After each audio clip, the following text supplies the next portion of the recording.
Bien, comenzamos la entrevista acá con el candidato a gobernador Julio Ferreira. Esto va a ser una charla mano a mano. Esto va a ser una charla muy distendida. Vas a tener el tiempo que necesites para explicar muchos temas que la sociedad quiere hoy por hoy saber, ¿sí? Como por ejemplo, la primera pregunta con la que arrancamos este programa es: ¿traición o traicionado? Ferreira Casas, ¿qué pasó realmente en esta ruptura? Bueno, quien estaba interesado en formar un frente con el doctor Casas era yo. Mantengo mis respetos al doctor Casas. El problema se generó con los estamentos inferiores del grupo Confiar, porque lamentablemente pareciera que los niveles inferiores de Confiar interpretaban que los dueños del acuerdo eran ellos. Y esto no era así. Bueno, la diferencia estaba dada en que se pretendía hacer todo de acuerdo al criterio de esos niveles inferiores, y bueno, hasta un par de días antes del cierre de listas se trató de llegar a un acuerdo para continuar, pero no fue posible, y bueno, y lamentablemente se rompió. Hay una pregunta muy importante que a todo el mundo le gustaría saber, es ¿quién es en verdad Julio Ferreira? Pero antes que me responda esta pregunta, quiero que veamos juntos un video de todos los hechos que viniste transitando en tu vida, ¿sí? Así que quiero que me acompañen a ver este video. Daniel Julio Ferreira nace el 1 de julio de 1947. Inicia su vida laboral a los 15 años en el puesto de menor ayudante de obrero en la mina 9 de octubre. Como fruto de ese esfuerzo fue elegido secretario general del Sindicato de Alto Horno Zapla. La misión que lo convocaba en ese desafío era mejorar la calidad de vida de los trabajadores de Zapla, ciudad de Palpalá, en 1969 hasta 1975. Una de las medidas más destacadas fue crear la Mutual de Zapla, de la cual fue asignado presidente. Lideró diferentes iniciativas sociales. Se hizo cargo personalmente de los problemas relacionados con sepelio, acompañando a la gente, cualquier sea la hora, realizando personalmente los trámites, resolviendo las necesidades de las familias para contribuir a transitar momentos tan difíciles. Debido a la gravedad de las inundaciones y con el apuro de sacar a la gente del riesgo de vivir al borde del arroyo Las Martas, con el aporte de Zapla, de la municipalidad y del personal de Zapla, construyeron 36 viviendas en el barrio Güemes, las cuales siguen de pie y fueron visitadas por Julio en la actualidad. Gracias a esta iniciativa, la gente obtuvo una vivienda digna y quedó fuera de las amenazas y el inminente peligro de vida que causan las inundaciones. Otro de los inconvenientes destacados en la ciudad de Palpalá era la falta de nichos en el cementerio local. En vías de resolverlo, gestionó ante la Municipalidad de Palpalá un terreno en el cementerio para construir 100 nichos con fondo de la Mutual. Los mismos fueron destinados a los socios de la Mutual. Mientras se desempeñaba como presidente de la Mutual, participó y ganó el concurso para el cargo de jefe de la obra social de Alto Horno Zapla, Servicios Sociales, de 1975 a 1985. Como es su característica, administró honesta y eficientemente los recursos de la obra social con el fin de que la misma cuente con los medios económicos que permitan cubrir las necesidades de los afiliados con calidad y ampliar los servicios que brindaba. Se desempeñó como concejal de la ciudad de Palpalá desde 1985 a 1989. Fue convocado para la subdirección de compras y suministro de la Municipalidad de San Salvador de Jujuy en 1989 a 1991. Posteriormente para cubrir el cargo de jefe de compras de la Municipalidad de Palpalá en 1992. Mientras se desempeñaba en el último puesto, el gobierno lo convoca para hacerse cargo de la subdirección de administración del Ministerio de Bienestar Social de la provincia, debido a que existía una maniobra dolosa que había que resolver a la brevedad. Esto fue en 1993 a 1995. Luego lo designan director del registro civil, también debido a las sistemáticas irregularidades que era imperativo atender, en 1999 hasta el 2019. En la actualidad, febrero 2019, las autoridades del gobierno le solicitan la renuncia por negarse a ceder un espacio que le costó años de austeridad, de trabajo de su gente, que plasmaba el anhelo de ofrecer a la ciudadanía un punto estratégico con la infraestructura de primer nivel, orientada a ofrecer calidad en los servicios como se merecen los contribuyentes. Fiel a sus principios, se retiró de todos los puestos de su carrera laboral, realizando la correspondiente rendición de cuentas. Su objetivo fue el mismo de toda su trayectoria: ordenar la administración, sanear las cuentas e instalar una cultura de trabajo, responsabilidad y honestidad. Cuando ya estaba retirándose, decisión ajena a su voluntad, teniendo mucho para ofrecer, el poder de la gente lo volvió al ruedo, convocándolo de manera insistente y sostenida en las redes sociales, en la vía pública, en los comercios y en los organismos públicos. Con el valor y el coraje que lo caracterizó toda su vida, a sus 76 años aceptó el desafío, sorteando obstáculos, asumiendo decisiones muy difíciles de tomar. No obstante, una vez más, priorizó la voluntad y la necesidad de una gran parte de la ciudadanía, no para decepcionar a quienes, como él, creen que con el esfuerzo de todos, el cambio de nuestra querida provincia es un sueño posible.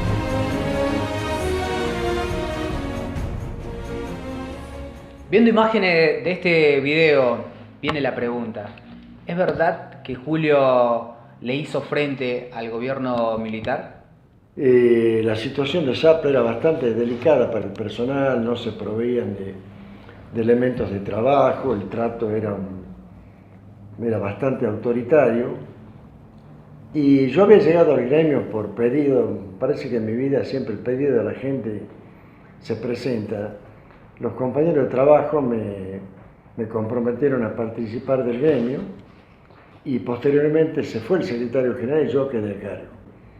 Empezamos a hacer planteos bastante firmes respecto a algunas conquistas que eran necesarias y bueno, como las respuestas siempre eran negativas, resolvimos hacer un paro y en ese tiempo el gobierno era militar, nos llegaron intimaciones para que prestáramos servicio con amenazas de despido.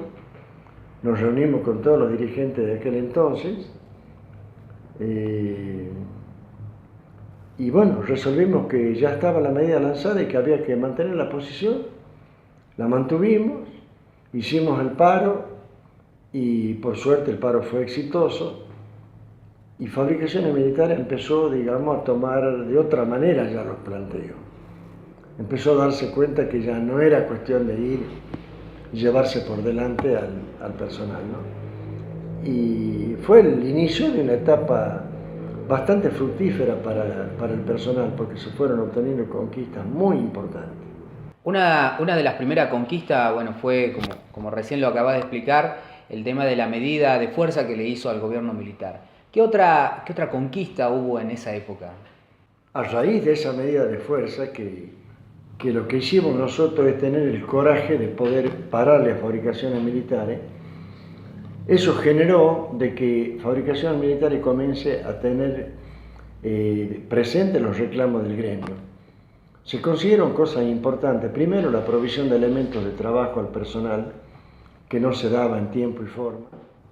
Había una pelea, digamos, de larga data porque los empleados de Fabricaciones Militares trabajaban de lunes a viernes, en tanto que el personal de empleados de Zapla trabajaba de lunes a sábado. Cuando nosotros iniciamos la discusión por ese tema, ni los mismos empleados de Zapla creían que lo íbamos a conseguir. Lo conseguimos. En usina, la gente trabajaba 8 horas por día, sometido a niveles sonoros de más de 100 decibeles en algunos casos. Casi todo el personal tenía problemas de disminución auditiva. La ley de contrato de trabajo no establecía con claridad y Fabricaciones Militares tomaba como que el trabajo no era insalubre. Eso generó una discusión muy pesada, digamos, muy fuerte en Fabricaciones Militares, y fue gracioso porque terminó la discusión cuando el secretario general de Fabricaciones Militares tiró la ley de contrato de trabajo y dijo: ¿para qué escriben esto si vienen 2 de julio a demostrarnos lo contrario? Porque nosotros sacamos la ficha médica de los empleados de usina donde todos tenían problemas auditivos por el ruido. Y se consiguió la jornada de 6 horas para el personal de la usina. Y por encima de todo aquello estaba que se había logrado el respeto. Ya el trato no era el mismo de antes. PTP, ¿qué significa PTT? Hubo una inundación en Palpalá ya por el año 73, 74. La gente que vivía a la orilla del arroyo de las Martas, que es un problema permanente en Palpalá, se inundó y andábamos a las 3 de la mañana tratando de ayudarlos. Y como siempre, cuando hay una inundación, leche para los chicos, la colcha para que se tapen, el lugar para cobijarlo. Pero cuando pasa la inundación, la gente vuelve al mismo lugar y el problema se repite. Bueno, cuando pasó, reunido con los dirigentes del gremio, les planteo que el problema no estaba solucionado porque iba a volver a llover y iba a ser la misma historia. Entonces, les propongo hablar con Fabricaciones Militares y con la municipalidad para ver la posibilidad de encarar la construcción de viviendas. Hablamos con Zapla, hablamos con la municipalidad, tuvimos muy buena recepción de parte de esos dos organismos y encaramos la posibilidad de construir 36 viviendas que eran un poco más que la cantidad de gente afectada. Bueno, un compañero del gremio tenía un doctor Arao, conocido de acá de Ciudad de Nieva, ya falleció, pero de todas maneras hago notar que el hombre tuvo un gesto muy, muy noble, porque nos donó un terreno en el barrio Güemes y construimos ahí.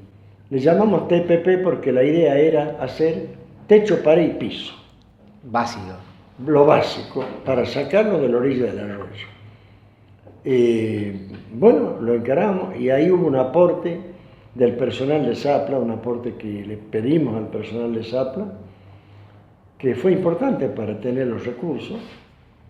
O sea, todo, nadie podía arrogarse la titularidad de las viviendas, porque en definitiva todos pusimos algo, la idea, el personal de Zapla puso plata, Fabricaciones puso transporte, la municipalidad colaboró. ¿Cuántas viviendas fueron las que fueron construidas en ese entonces? Se hicieron 36 casas que en aquel tiempo los detractores de siempre, porque vos cuando crees algo siempre tenés gente Sí.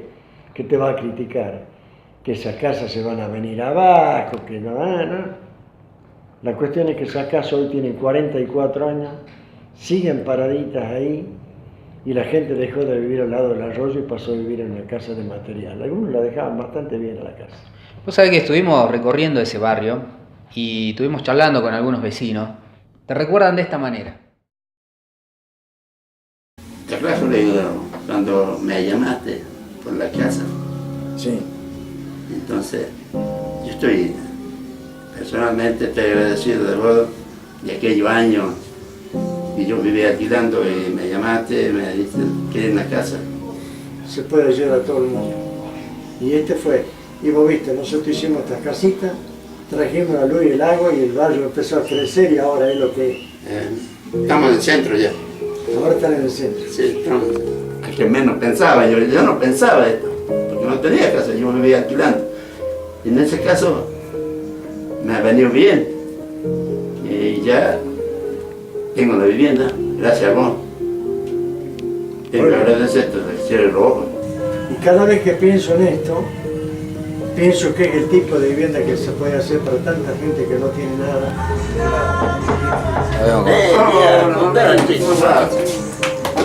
Bien, hermano. ¿Vos? Bien. Aquí está Julio, mirá. ¿Cómo no? No, ¿qué parece? Y es que estamos recordando viejos tiempos. Un día acá, Aquí, cuando esto prácticamente era nada. nada, ¿no? Y cuando votaba en el sindicato, nosotros necesitábamos una ayuda. Y vos lo diste. Y en ese caso viene a ser el problema de mi hermana, en la cual el marido no la tenía afiliada. Y mi hermana tenía cáncer. Sí. Y bueno, cuando yo te hablé por el problema, vos me solucionaste. Y cuando falleció mi hermana, yo te iba a molestar a vos. Eran las 1 de la mañana. Puede ser. Sí. En la cual vos me dijiste andarte mal a la cárcel. Que de aquí a 1 hora va a ir el servicio a hacer a tu hermano y a cumplir.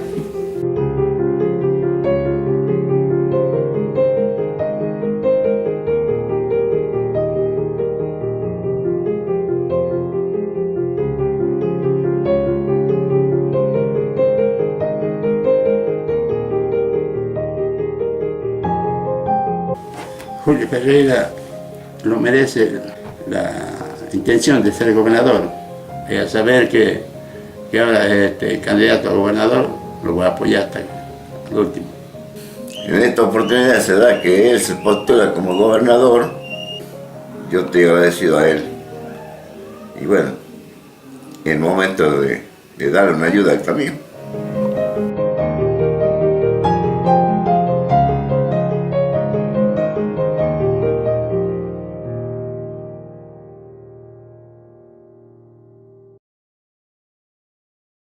Con todas estas conquistas también estuvimos analizando o viendo en los recortes de diarios sobre la obra social de Zapla.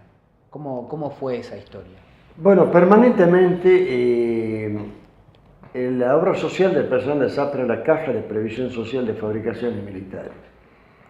En forma frecuente se interrumpían los servicios médicos, radiológicos, de laboratorio por falta de pago. Entonces nosotros lo encaramos al director de Zapla, que teníamos capacidad suficiente como para poder tener nuestra propia obra social. Y tuvimos, muy buena recepción por parte del director de Zapla, que apoyó la iniciativa. Trabajamos con el sector de relaciones industriales y se le hizo el planteo a fabricaciones militares. Me citan a mí a una reunión con el directorio de fabricaciones militares. Yo fundamenté el porqué de nuestro pedido y Fabricaciones Militares accedió. Y así creamos los servicios sociales de Zapla. Cuando asumió el gobierno radical, la intervinieron en la obra social. Eso fue más o menos ya por el mes de mayo del año 85. Se fueron en diciembre dejando una obra social totalmente quebrada, la relación rota con el Colegio Médico de Jujuy. Fue un verdadero desastre. El interventor era un alcohólico crónico que lo llevaron atado en el avión sanitario. Y cuando se fueron el daño ya estaba hecho, lamentablemente. Ahí, entre tanta conquista, también hemos leído en algunos recortes el tema de la fundación de la Mutual de Zapla. Bueno, la Mutual nació porque mucha gente que trabajaba en Zapla no tenía seguro de sepelio. Entonces por ahí moría algún compañero de trabajo que no tenía nada y no tenía ni recursos para afrontar ese gasto. Y cuando moría el titular, o sea, el trabajador de Zapla, le pagaban un subsidio, más importante que al resto, y el personal socio de la Mutual aportaba de aquel tiempo, creo que eran 20 pesos o 2 pesos, era poca plata, pero en muchos socios, claro, era una cifra importante que a la mujer le permitía estar 2 o 3 meses viviendo sin sobresalto hasta que podía cobrar su pensión. Sí, acá resaltamos algo, por lo menos yo quiero resaltar algo, el tema de la administración. Como vos decías recién, no importa si es mucha o poca, el tema tiene que ver con la administración o la buena administración, donde una buena administración se pueden generar muchas cosas en beneficio a la sociedad. Si me permitís, te lo digo. Cuando, por razón de que mis hijas se iban criando y yo ya tenía que buscar otros ingresos, porque ahí era todo gratuito, yo les comento a los muchachos de la Mutual que no iba a seguir para que ellos continúen, y ninguno de ellos quería quedarse si yo me iba. Entonces acordamos no hacer ninguna inversión extraordinaria, sino simplemente limitarnos a pagar las obligaciones y a guardar el dinero para dejarle a la comisión que venga la finanza totalmente saneada. Dejamos en el banco moneda de aquel tiempo 350.000 pesos, que era una fortuna. Bueno, y lamentablemente la Mutual creo que duró 3 o 4 años más y la fundieron. ¿Qué pensás que pasó? Bueno, es la eterna historia de que yo decía, mientras podemos controlar, la cosa va a funcionar bien. Entonces yo me oponía a poner un mini mercadito, o una tienda, o una venta de zapatos, que era lo que algunos proponían. Cuando nos vamos, ponen una zapatería. Y bueno, empezó el negocio de comprar con sobreprecio, que esto, que aquello. Se desvirtuó, yo colaboré con un chico López que había quedado a cargo. Ya debían mucha plata. Lo ayudé a sanear la finanza, a financiar las deudas que tenían, pero al poco tiempo se volvieron a meter en deuda y terminaron quebrándola. Y fue lamentable porque era era una institución que fue muy, pero muy buena. Ahora, Julio Ferreira es un suceso de redes sociales, ¿sí? Donde al principio le brindaban espacio en los medios de comunicación y al ver que tiene tanta repercusión, ahora empieza como a cerrarse algunas puertas que inclusive empiezan a golpear con el tema de algunos temas muy puntuales y personales. Que inclusive no se salva el Polo 99. Polo 99 flojito de papeles. Algunos medios no están a favor de Ferreira, es una cuestión de ellos. Pero yo tengo respuesta para todos porque no tengo una conducta oscura. Mi vida es transparente. El Polo 99, yo se lo compré a una sobrina que falleció el marido hace más de 10 años. Y le compré el Polo porque ella quedó en una situación un poco incómoda. Y lamentablemente el Polo entró dentro del juicio sucesorio. Y hasta hoy ese juicio no salió. Y por lo tanto, mi Polo no lo puedo escriturar a mi nombre porque está en el juicio sucesorio. Ahora, a raíz de que yo salgo mucho, logramos que el abogado de mi sobrina le saque al juez la autorización para poderlo registrar a mi nombre. Ahora ya no estaría flojito de papeles. No, en realidad ahora está bien. Estaba flojo de papeles por una cuestión, digamos, ajena a mi voluntad, porque estaba en el juicio, pero no flojo de papeles por otra cuestión. Yo tomo un poco a risa. Y por ahí había una publicación. La pregunta que yo me hago, ¿es obligación tener un auto 0 kilómetros y constituye un delito tener un Polo 99? El Polo me lleva y me trae. ¿Cuál es el problema de que tenga un Polo 99? Yo creo que el problema no es el Polo, el problema es Julio Ferreira. Julio Ferreira y la gran repercusión que está teniendo en toda la sociedad y todo el mundo habla de Julio Ferreira. Que inclusive vemos un videoclip de La Nata, un spot que le hizo La Nata. Pero ese es un tema para el próximo programa. Tenemos una pregunta muy clave que me gustaría que la respondás y que muchas de las personas se la están haciendo. ¿Por qué tu hija en la lista? Bueno, cuando el PJ me convence de representarlo, que fue al día siguiente de la ruptura con el grupo Confiar, yo estaba en la situación, no le envidio a nadie, la situación que yo pasé. Yo he tenido 3 o 4 días sin dormir, ¿no es cierto?, tironeos de todos lados. Mi opinión personal, la opinión de mi hija, la opinión de la gente que pedía que no me vaya a mi casa, mi hija que sí, la otra hija que no. Y no la pasé muy bien, que digamos, hasta que tomé la decisión, digamos, sin consultar a nadie, dije, bueno, por la gente me voy a meter en esto. Y le pedí al Partido Justicialista que reuniera el Congreso partidario porque yo quería tener respaldo suficiente. Que reunieran al Congreso partidario para ver si estaban de acuerdo con mi candidatura. Lo reunieron en una mañana y unánimemente resolvieron que yo fuera el candidato a gobernador por el Partido Justicialista. Así fue, por supuesto.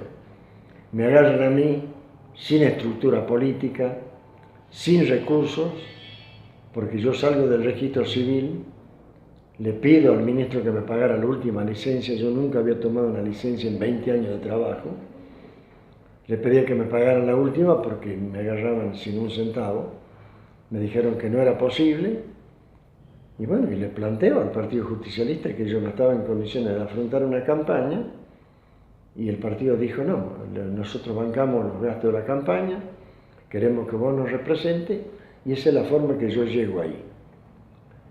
Cuando se estaban armando las listas para presentar, todo fue muy apretado, todo el último día. Sí, me acuerdo. Sí. Bueno, y se hizo mucho ruido con la candidatura de mi hija, porque parece que solamente miran lo que hace Ferreira.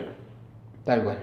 Porque si miramos para atrás o miramos a la vuelta, y tenemos mucho para hablar de parientes y amigos y la mar en coche dentro de una lista de candidatos. También me parece que el tema no va más allá del hecho de querer dañar mi imagen.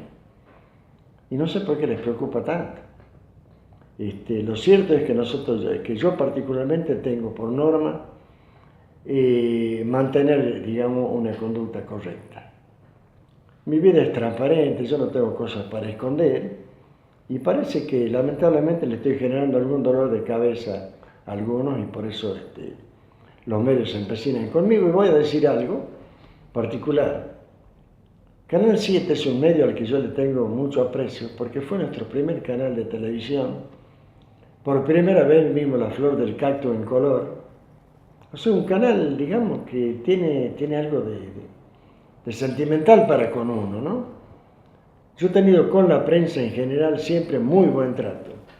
Para mí, todo periodista merece respeto y yo atendía a todos, grandes o chicos, atendía a todos por igual porque, insisto, el periodismo es necesario para marcar errores, para hacer ver la realidad, pero cuando se pierde objetividad ya la cosa se complica.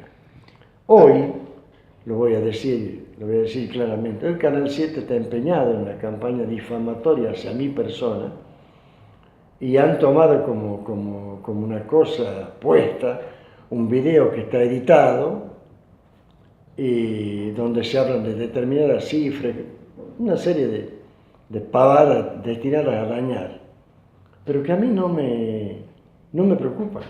Yo les digo a la gente que me puso en esto, a los seguidores de Ferreira, que no se preocupen, van a seguir agrediendo, digamos, van a seguir difamando a mi persona, pero no se preocupen, yo tengo una conducta transparente, jamás le he pedido dinero a nadie, jamás, ni estando en mala situación, y tampoco lo haría.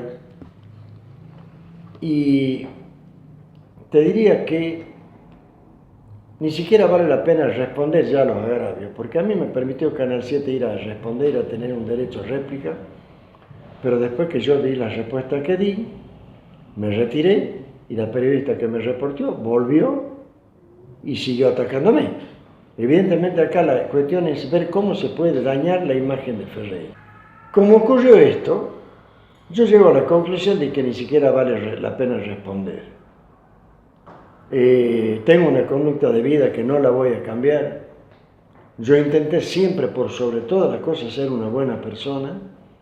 No voy a defraudar a la gente que me sigue de ninguna manera y me parece que eso le preocupa mucho de que Ferreira pueda llegar a ser el gobernador. Porque yo dije alguna vez que el que resbala se cae. Y en ese aspecto voy a ser inflexible. Me parece que ese es el temor mayor que tienen algunos y esa es la razón por la cual han empezado a surgir toda esta serie de agravios que inclusive han puesto a una empleada del registro civil en situación muy comprometida. La hicieron hacer declaraciones totalmente mentirosas y agraviantes para mi persona y puntualmente ese caso no lo voy a dejar pasar. Ya la intimé por carta documento a ella y al medio donde difundieron y lamento las consecuencias que va a tener porque la mentira tiene patas cortas y no va a poder probar de ninguna manera las barbaridades que dijo. Yo a mi gente le digo y le digo al pueblo de Jujuy, tuve una norma de conducta en la vida que no la voy a cambiar a esta altura del partido. Para mí, la honradez, el manejo correcto de los recursos del Estado ha sido una norma y no voy a cambiar. ¿La carrera política de Julio comenzó ahora o comenzó siendo concejal? En el año 85, a mí me eligieron concejal por Palpaná. Y mira lo que son las cosas de la vida, ¿no? También fue a pedido de la gente. Me cayeron en mi casa casi a las 12 de la noche, un profesor que en paz descanse, Coelho, con gente, a pedirme por favor que los representara. Ellos eran del Movimiento Popular Jujeño. Y como ahora, a pedido de la gente, yo acepté. Pero lo que vi en ese periodo de 4 años de concejal me alejó de la política, no me gustó lo que vi. Venía una ordenanza y salían en fila a pedirle algo al intendente. No me gustó. Y por eso es que yo no participo más en política hasta ahora. ¿Pensás que ahora la provincia está en una situación complicada y es por eso que el pueblo te pone de nuevo en esta posición? Bueno, que la provincia está en una situación delicada, lo sabemos mucho, ¿no? Está en una situación muy, pero muy delicada. Creo que ha habido un manejo irresponsable de los recursos y lamentablemente eso va a traer consecuencias. Pero Julio Ferreira, ¿puede asumir ese compromiso? Lo afronté el compromiso porque creo estar en condiciones de hacer las correcciones que hacen falta para que en el futuro nadie se quede con el dinero de la gente. Como una premisa, como una obligación ineludible, que todo el mundo rinda cuentas. Bien, para cerrar este primer programa, porque queremos hacer por lo menos 2 o 3 programitas antes de que terminen las elecciones, y obviamente vamos a hacer uno después de las elecciones, te agradecemos por haber venido a este programa donde te vamos a brindar todo el espacio que sea necesario para que puedas tener tu derecho a réplica. Muchísimas gracias por haber venido. No, un gusto estar acá.